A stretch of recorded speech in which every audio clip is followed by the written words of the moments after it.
Hey everyone, Deb here from Deb's Greenhouse. We are located just north of Edmonton in Alberta, Canada. So if you're watching, that's where we're from. And we're a small boutique style garden center that serves our local area. Today we're going to show you my top 6 favorite plants that can go in the landscape. Now, some of these can go in planters as well. These do really well in the landscape, and we've got them all in stock. So geraniums, we have so many colors and styles of geraniums in store. And if you have a hot, sunny spot that you need to pop a color, these would do great in planters or in the landscape, especially in mass plantings. I love when cities and towns have tons of geraniums. It looks so good. So geraniums, great for the landscape. Dragon wing begonias. We have these in red, white, and pink. If you need something that can grow in shade or in sun, these do fantastic.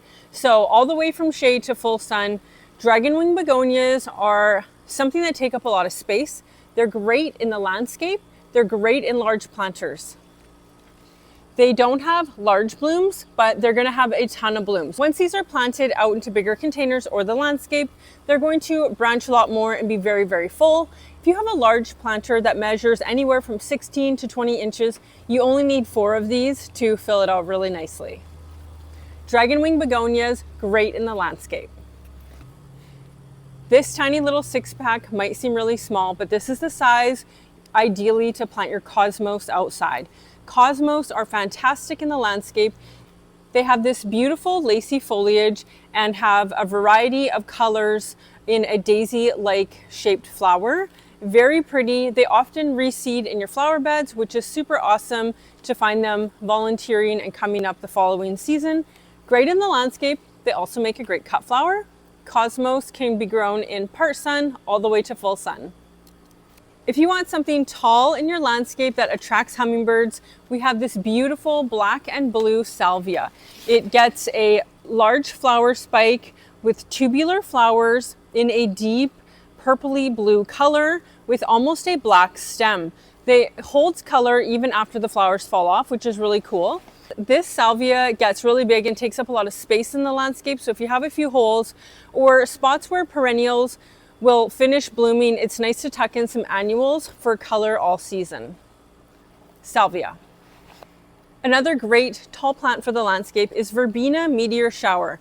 I get more questions and DMs of customers looking for this plant than any other plant I think that we carry, and they're always surprised that we have it. Guys, we grow this every single year. We love it. We put it in the secret garden. We have a special spot for it each year.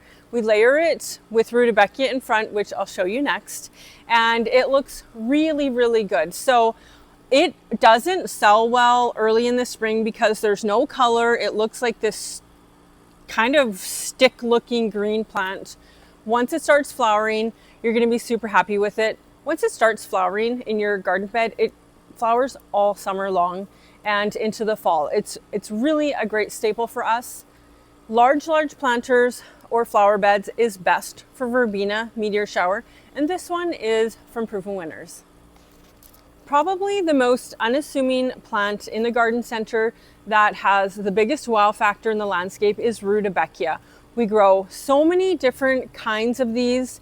We really love the Sunbeckia series. I got to meet the breeder at a conference, and he was working on these for 17 years before they went for sale, and he launched his line of Sunbeckia. We have quite a few colors, like I said. Here's some pictures of what those different colors are, and they rarely bloom in the greenhouse.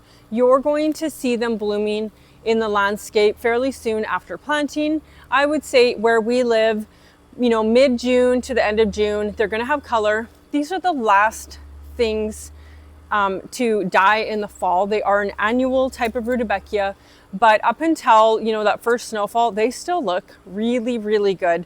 So if you want to add something that takes up quite a bit of space into your garden, or if you have a hole or a perennial that just kind of fizzled out and you just want to pop a color, rudbeckia are a favorite of mine.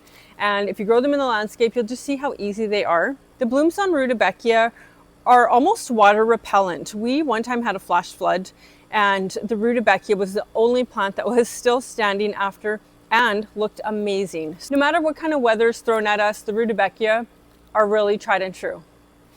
Those are my top 6 plants for the landscape that we have in stock right now. Thanks, guys.